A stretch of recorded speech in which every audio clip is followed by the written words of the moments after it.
Todos conocemos el libro, la Biblia, para miles de millones de personas. Es el documento supremo, la palabra infalible y directa de un Dios eterno.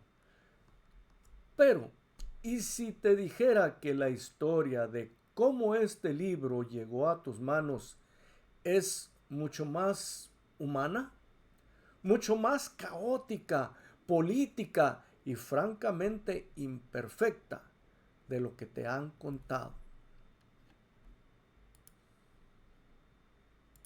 El texto declara claramente la naturaleza divina del Mesías. Eso es una mala traducción del arameo. La influencia romana lo corrompió todo. No estamos aquí para negar que Jesús existió o que los escritos son reales. Ese no es el punto. El punto es, ¿podemos confiar que el Nuevo Testamento es una grabadora fiel de sus hechos y palabras? Hoy vamos a demoler el mito de la precisión divina y a examinar el teléfono malogrado humano que dio forma al libro más influyente de la historia, para poder tomar una perspectiva más real, más crítica, cuando nos referimos a este libro.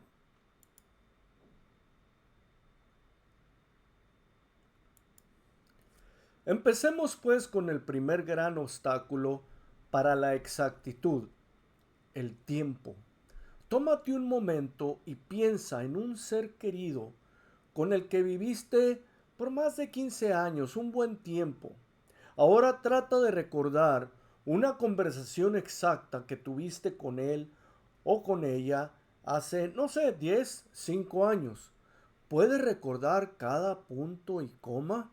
Digo, hay que considerar que inclusive las memorias que tenemos recientes, cuando son vistas por varias personas, eh, se les ve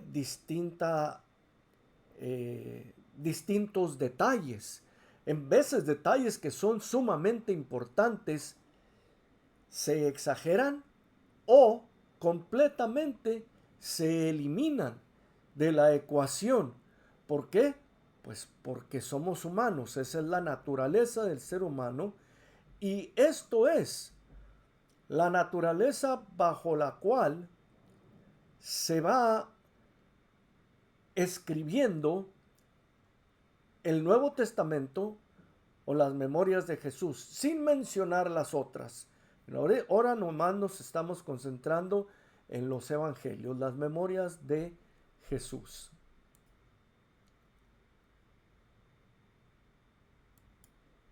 Al tratar de recordar los eventos del pasado, es claro que cuando tú tratas de recordar algo que dijiste, tuviste que ver con alguno de tus seres queridos hace 10 años, hace 15 años, no puedes.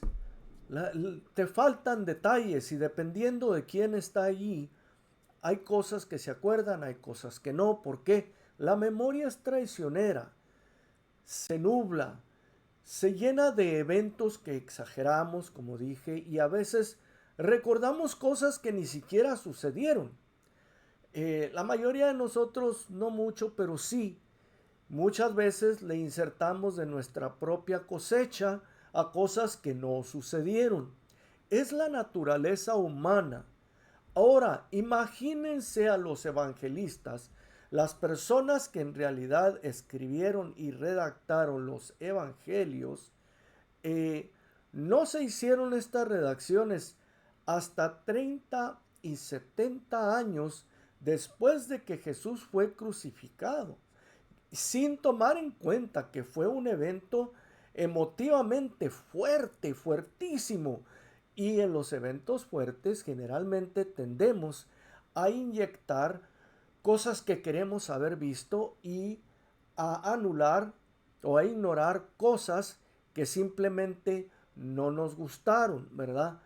Esa es la naturaleza del ser humano. 30 a 70 años de transmisión oral antes de que alguien decidiera poner una pluma sobre el papiro. Las historias, claro, que se repitieron, se pulieron, se ajustaron y cambiaron. No hay modo de negar eso.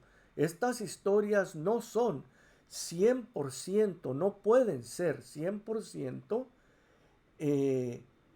la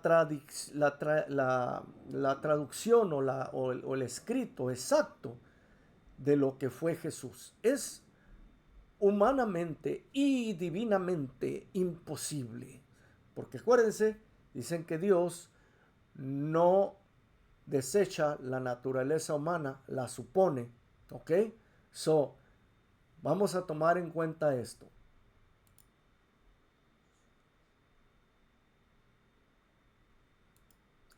Pero aún más, tenemos que tomar otros factores en cuenta. Pónganle un pin a lo que acabamos de discutir. El tiempo no fue el único enemigo de la objetividad. El segundo factor es el idioma. Jesús y sus discípulos hablaban arameo. Era el idioma de la calle de Galilea del primer siglo. Pero el Nuevo Testamento no se escribió en arameo. Se escribió en griego koiné, el idioma culto o educado del comercio en el Imperio Romano. ¿Ok?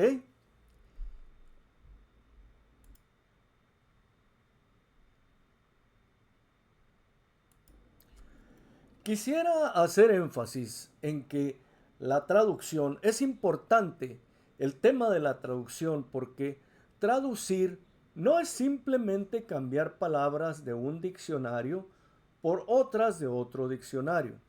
Es traducir una cultura. Existen muchísimos obstáculos en el uso de descripciones y usos culturales de palabras similares. Una metáfora potente en arameo puede perder su fuerza o cambiar su significado al ser forzada al griego. ¿Cuántos de los matices del mensaje original de Jesús se perdieron en este segundo filtro humano? Ahora, quiero hacer un énfasis, porque para nosotros que hablamos español es importante entender, y yo tengo un ejemplo muy claro. En México, hace mucho tiempo, se hablaba acerca de: me voy a subir en cocodrilo y voy a ir a tu casa.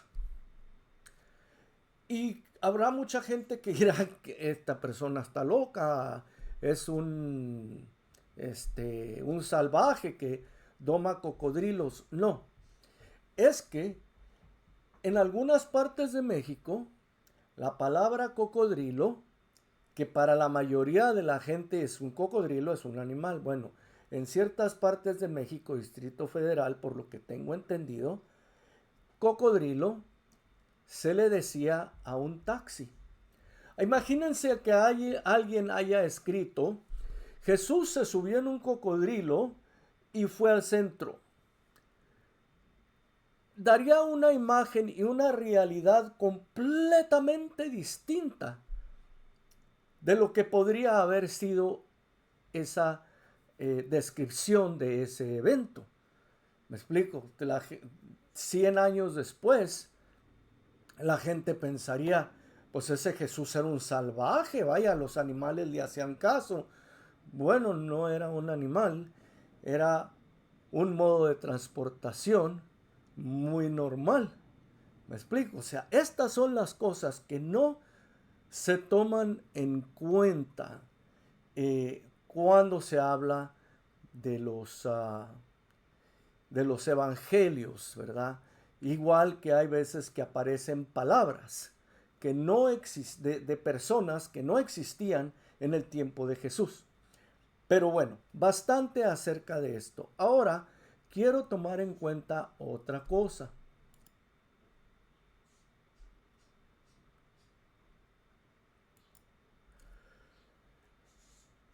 Ese es el punto que más incomoda a muchos creyentes.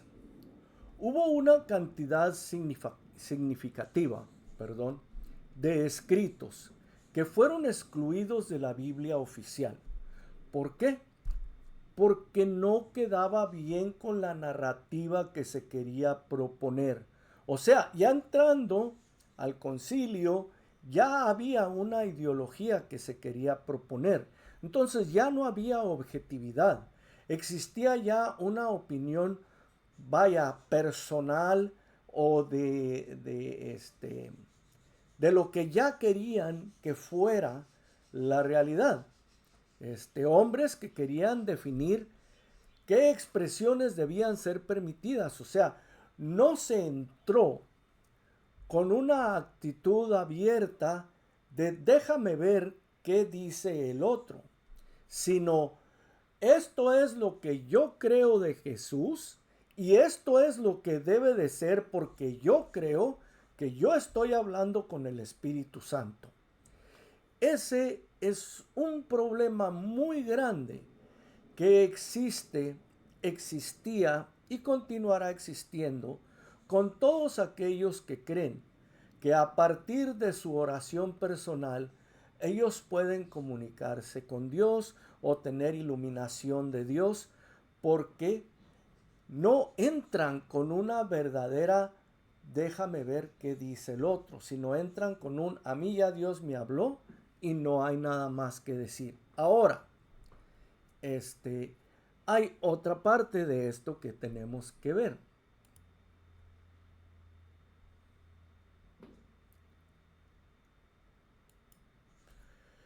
Aquí es donde entra el factor político. En el año 325, cuando el emperador Constantino convocó el concilio de Nicea. Es cierto, Constantino no estaba a la cabeza de las juntas ni votó sobre los libros, supuestamente. Pero él no tenía que sentarse a la mesa para definir qué cosas eran permitidas y qué cosas no.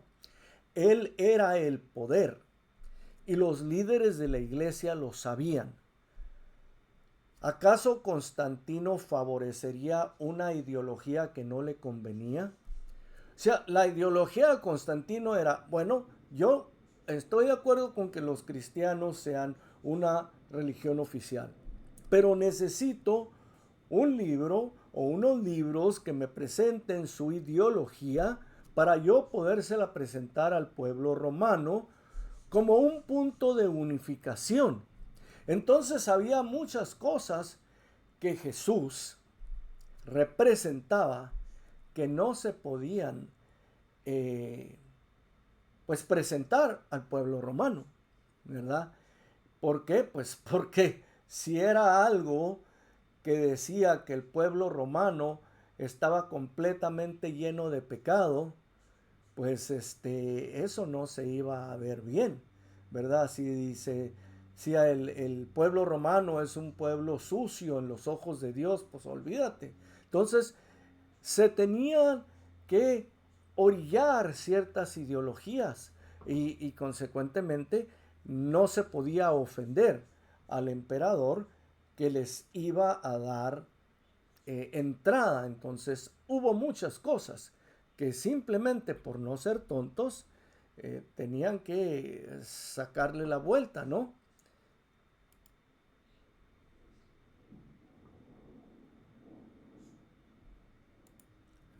Tomemos un ejemplo claro.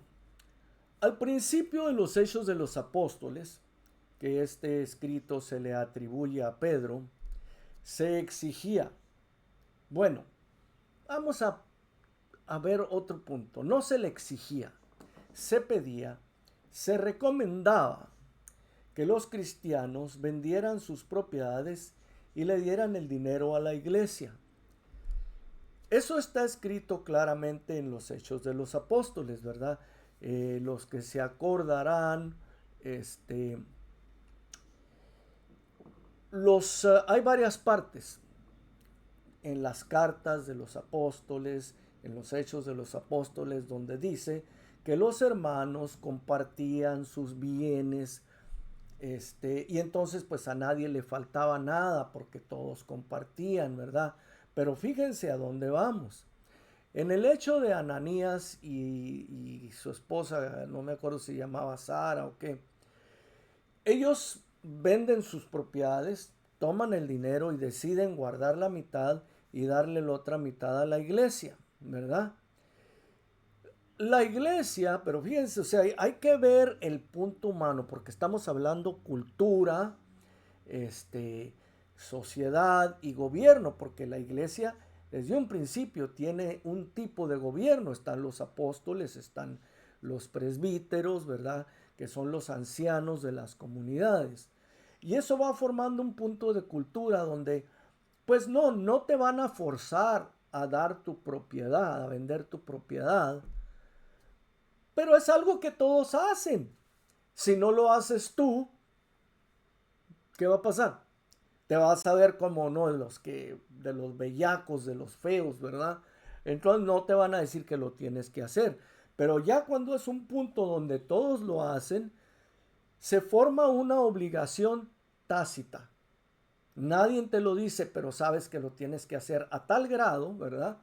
Que cuando Ananías y su esposa llegan, que ese es otro relato que también luego lo vamos a desmenuzar, y dicen, no, los dos fallecen por mentirle al Espíritu Santo, o sea, no por quedarse con el dinero, porque entonces se habría visto mal la iglesia, ¿verdad? Sino por mentirle, o sea, si le hubieran dicho, sí, Pedro, pues sabes que nos quedamos con la mitad, porque no estamos seguros si tu cosa vaya a agarrar vuelo y si nos llegan a sacar o que pues tenemos algo en que caer, ¿no?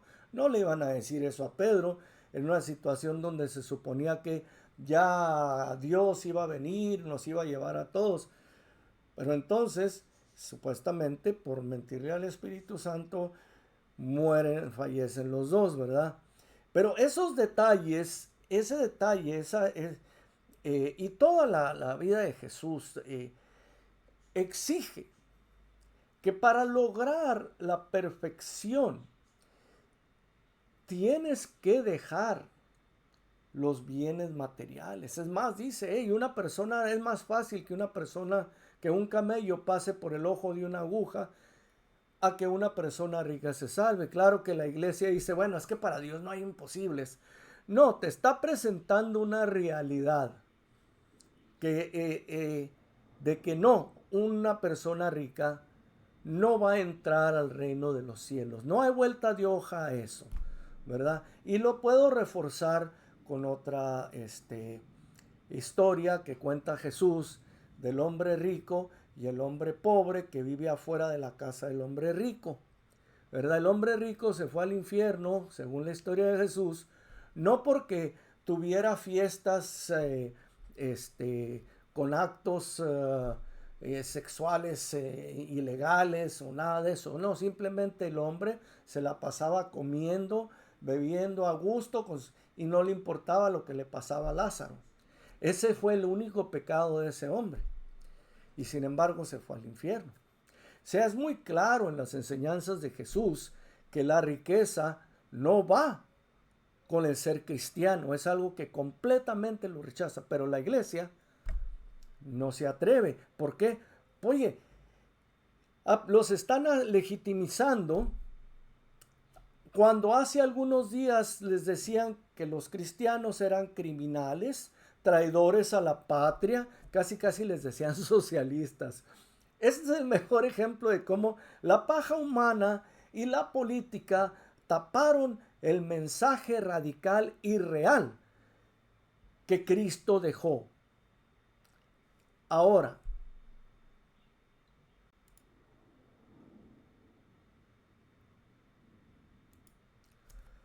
todo esto que hemos compartido nos deja mucho que dudar acerca del origen divino, al menos en la forma que nos lo han vendido. Pero esto no es, creo que quede claro, esto no es para negar la existencia de Jesús. Es para algo más importante.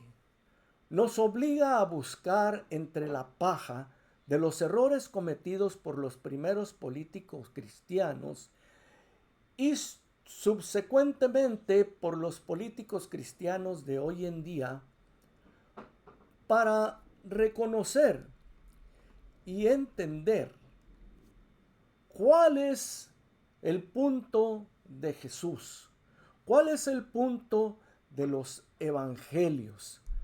Tenemos que buscar el mensaje sublime y real de Jesús, que se centra absolutamente alrededor de solo dos principios.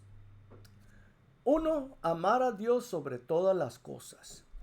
Y segundo, es amar a tu prójimo como a ti mismo. Todo lo demás es paja, egos inflados, tratando de apantallarse unos a otros, mencionando escrituras, puntos y comas, para comprobar al mundo que lo que yo digo viene de la autoridad de Dios y me tienes que obedecer porque si no, te va a ir mal. La historia humana de la Biblia es un recordatorio de que somos nosotros, con todos nuestros errores y agendas, los que les hemos dado forma al mensaje. Pero el núcleo de ese mensaje sigue ahí, esperando ser liberado de la paja humana. La pregunta que queda después de ver todo esto y considerando como consecuencia que hay un sinnúmero de iglesias cristianas de distintos sabores, incluyendo la ortodoxa y la católica, que basan su autoridad en mandar al ser humano o a aconsejar a los gobiernos a que hay ciertas cosas que se tienen que hacer porque son moralmente correctos, porque están en la Biblia. Pero al escuchar esto, al estudiar esto, no te das cuenta que estás siendo manejado. O sea, sí, hay un Jesús histórico y real. Pero dime qué buscas en la Biblia, qué buscas en tu iglesia. ¿Buscas autoridad? ¿Buscas seguridad? ¿O buscas encontrar a Dios? Porque a Dios no lo vas a encontrar en párrafos de punta y coma. Jesús nos enseñó eso y todo aquel que haya leído un solo evangelio de pe a pa se dará cuenta que Jesús no es manejable. Jesús no es manejable por ninguna autoridad religiosa de aquellos tiempos y no lo debe de ser hoy en día. Hay que recordar, amar a Dios sobre todas las cosas y amar a tu prójimo como a ti mismo. Cualquier ley que te impida hacer eso a uno o a algunos de tus hermanos, no puede ser ley que venga de Dios. Pero de nuevo, ¿qué buscas en la Biblia? ¿Autoridad humana o el mensaje de Jesús original?